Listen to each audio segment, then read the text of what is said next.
What's going on, YouTube? Run Good in the house, coming at you with today's video, and we're not going to open any product and we're not doing a mail day. Instead, today we're going to talk about a subject that I've been wanting to put out a video on for quite a while, and that is sports card influencers. Let me go ahead and get this first one out of the way.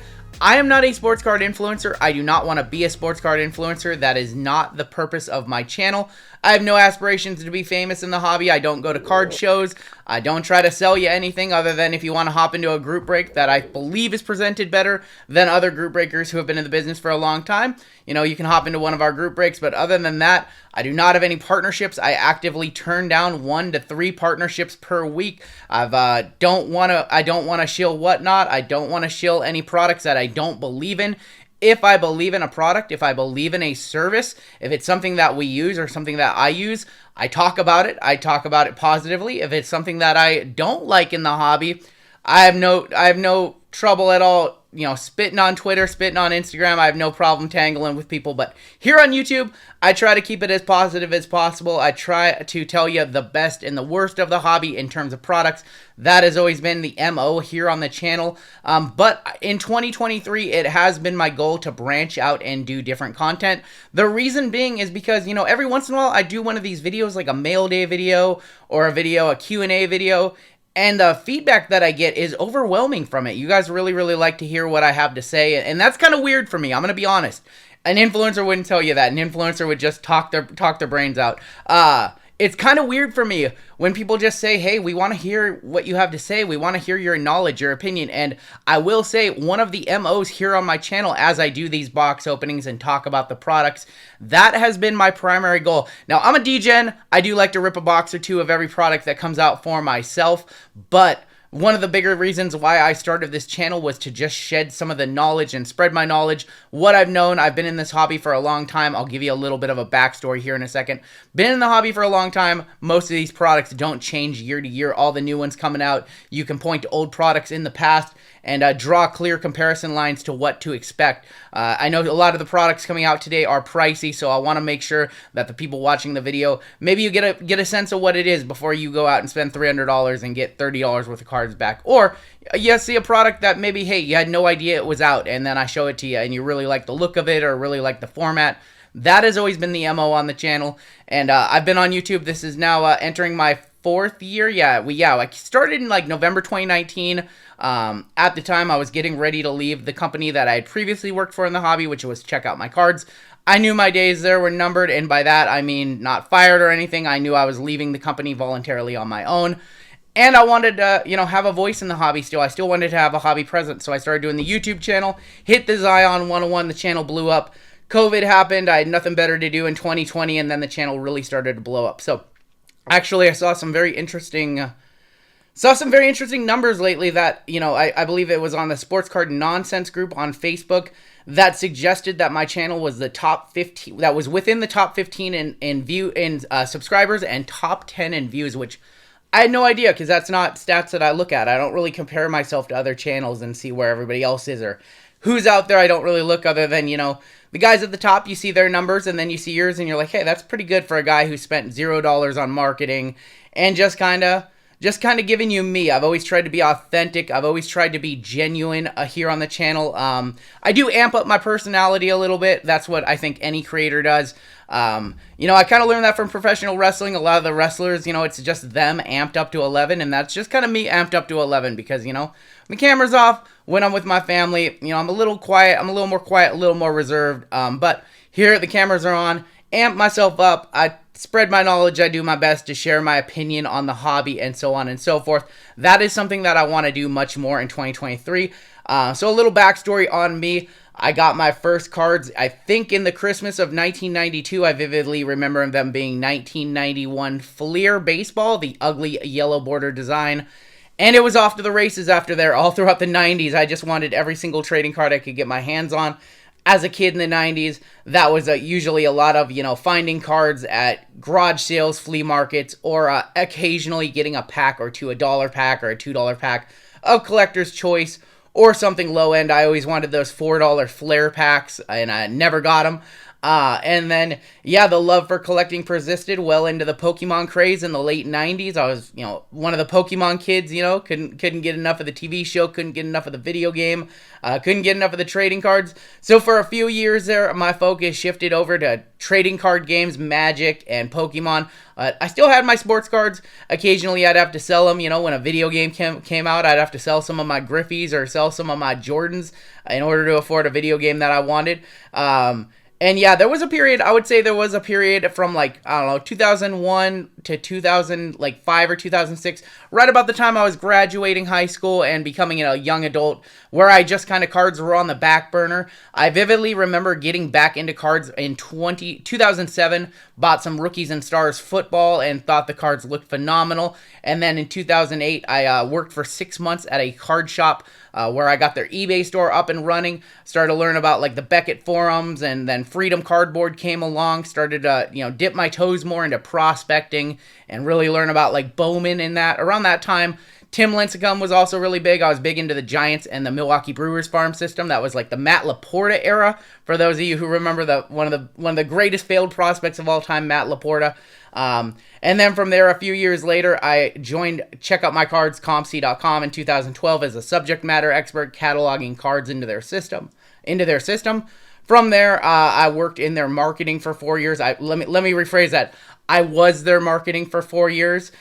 In my personal opinion, I don't think they've recovered since I left. But that's a video for a different time. I would say a wealth of my knowledge came from my Check Out My Cards days. So I do have to attribute that, say thank you to the owner, Tim, for giving me that opportunity, which led me to meet a lot of great people in this hobby and make a lot of friendships for the last, the last 10 years. I can't believe 10, 11 years it's been going on. Went to my first national in 2016 as doing social media and marketing, planning the booth a little bit for ComC. And from there, it was just meeting the great people I had communicated with through email, helping them out with their customer service stuff and things like that. So that's kind of where I've been in the hobby, and I think that it's important to talk about that. One of the most frustrating things in this hobby, I can say honestly, when I'm having a conversation with somebody and I get called a sports card influencer, and it really, there's not a lot that bothers me, as creators, as people who get hundreds of comments a day on our YouTube channel.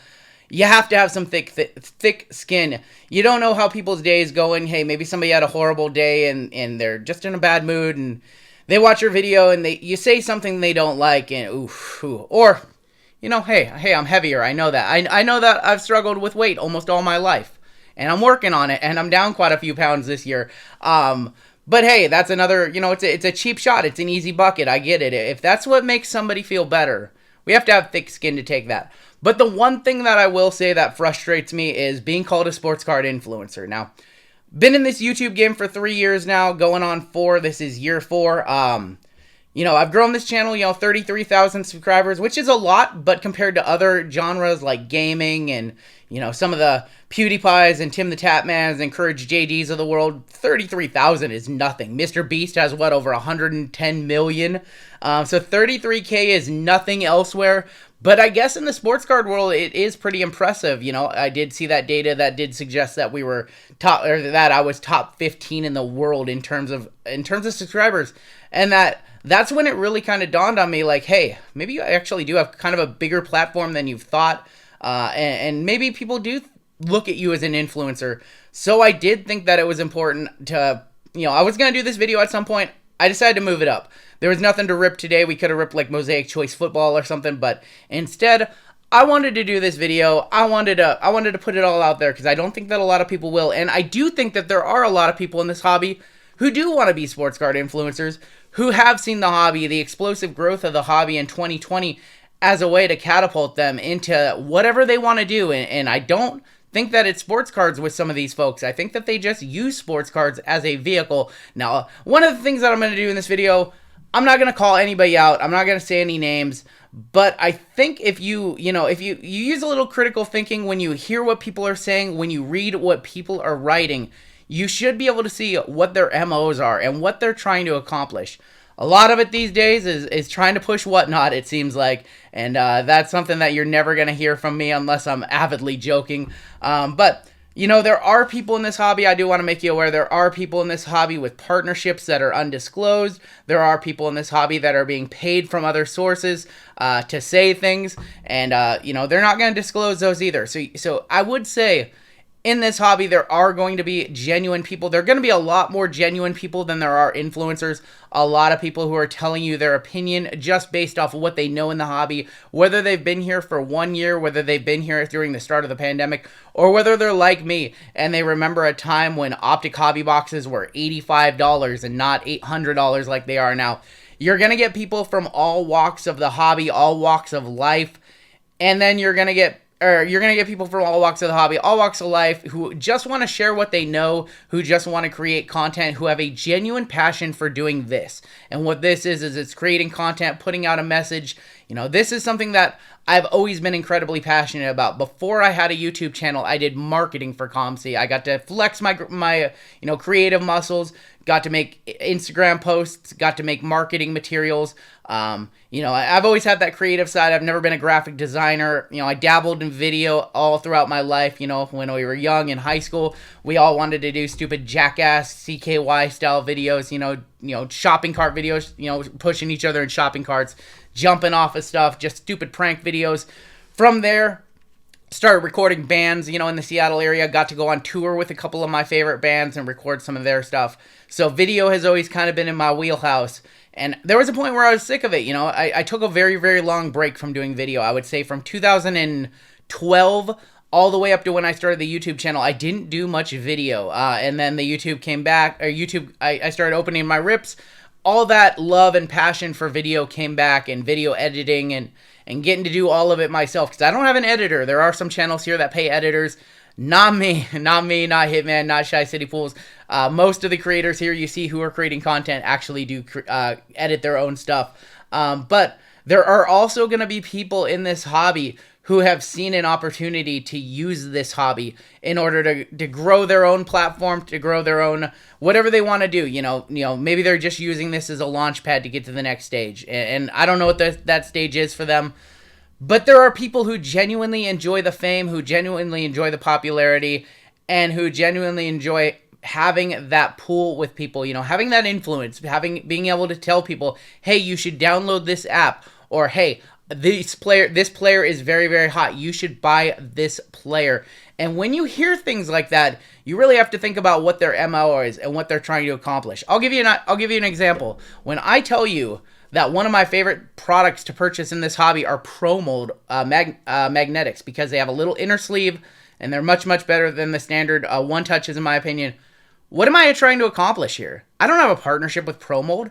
They don't pay me anything. I'm not giving you a referral code. I'm simply telling you that I think that this product is the best. Out of every other one touch, I think that this one is the best. What am I trying to accomplish? Absolutely nothing. I have nothing to sell you. I'm not making any money. Have nothing to benefit. I'm not looking for a shout out from Pro Mold. I'm not looking for an email from their marketing team. Hey, Run Good, we love it. We want to send you, 1,000 of them. No, I don't want that. I have no problem buying their product and supporting the product because it's a good product. On the flip side, what if I was to tell you I really, really think that you should buy Ronald Acuna Jr. this upcoming season? Now, if I tell you that, now what are you thinking? What's his MO? Why is he telling us to buy Ronald Acuna? Why doesn't he just buy all the Ronald Acunas his heart desires? And then if Acuna plays the way he thinks, he can sell him for, super profit.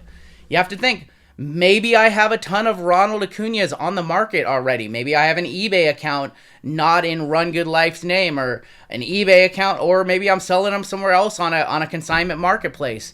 Maybe I've got the 101 Superfractor Ronald Acuna, and I'm waiting to hear that one whale who has millions and millions of dollars looking for a Ronald Acuna Superfractor because he respects my opinion in the hobby as somebody with 33,000 subscribers.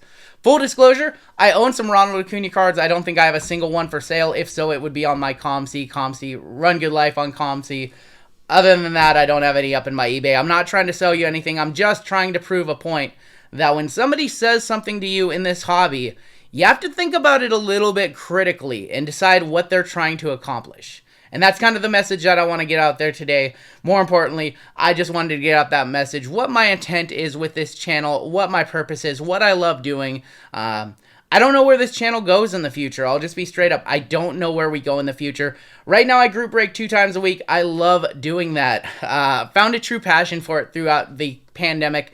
You know, back during COVID, whatever you want to say about COVID, let's not get political about it. But there was a time where I was stuck indoors. I was not having the social interactions that I would have, you know, going into an office every day. And, you know, just being live on this YouTube channel was a way for me to interact and a way for me to feel more social. And I always thought that group breaks could be presented in a different way. I think that I was one of the first people to incorporate the stream deck, you know, and play the funny videos and the confetti and things like that whenever we got a big hit. And that has influenced the hobby and some of the other breakers who are now doing the same thing. So, I mean, yeah, in a sense, there is some desire to influence certain aspects, you know, and maybe not necessarily influence is the right word, but maybe try to revolutionize, change things, bring in some of the elements that I see that work very well from some of the gaming streamers. That was always my intent with group breaking. And it's kind of blown up, you know, every Wednesday and Friday. Now we have like 500 people, 400 to 500 people during the height of our stream watching our breaks, which is absolutely incredible. We've built, you know, I say it all the time on the daily videos, so you should probably know by now, but me, Hitman Rips, and Shy City Pools, we have a tremendous crossover. I would say 80% to 90% of all the people who watch me also watch Hitman, who also watch Shy. And so every day it's basically all the same people gathering, just BSing about sports, BSing about cards. And that's something that nobody in the hobby has. No other breakers have that. That is absolutely incredible. So we have built something absolutely incredible here on YouTube. And that's where I'm at with it right now. I don't know where the future is. You know, I've thought about opening a shop. I've thought about what my future in the hobby is. And every time I start thinking about, you know, what's next and getting these delusions of grandeur in my head, I kind of have to take a step back. And I have to realize that I've only been on my own for 3 years. 3 years coming up in April, to be more specific. So before that, I used to work for somebody, and the last 3 years, I've kind of been out on my own, just kind of floating, trying to see where the hobby takes me. I've always been passionate about this, like I said, 1992, so we're 21 years in of these stupid little pieces of cardboard that we all love so damn much. And I'm just going to kind of see where it goes from there. I don't know where it goes from there. And I don't know what this channel looks like when we have 50,000 or 100,000 subscribers. But regardless of how many subscribers I have and regardless of where I go in the hobby in the future, I just wanted to put out the message today. I'm not a trading card influencer. I don't consider myself to be a trading card influencer. It's kind of weird when people come up to me and they think that I'm popular or think that I'm famous or anything like that. That's still really weird to me. But I did want to put out this video sooner than later, so here it is. I don't have a good ending, but I just wanted to put out there. I wanted to put out my intentions, and I would encourage, and I guess the best way to end this is, you know, let's put out a challenge out there to all the other creators, put out a challenge out there to all the folks on Instagram, all the folks on Whatnot, all the folks on YouTube, anybody with a platform in the hobby. I think you should do a similar video, and not only that, but I think that you should disclose your partnerships, disclose who you're being paid from, and disclose what your, you know, what your intentions are, what your ambitions are in the hobby. You know, be raw with it, be real with it, be a real person, be authentic. And I think that that is one of the reasons why people like myself, people like Hitman Rips, people like Shy City Pools have grown their platforms.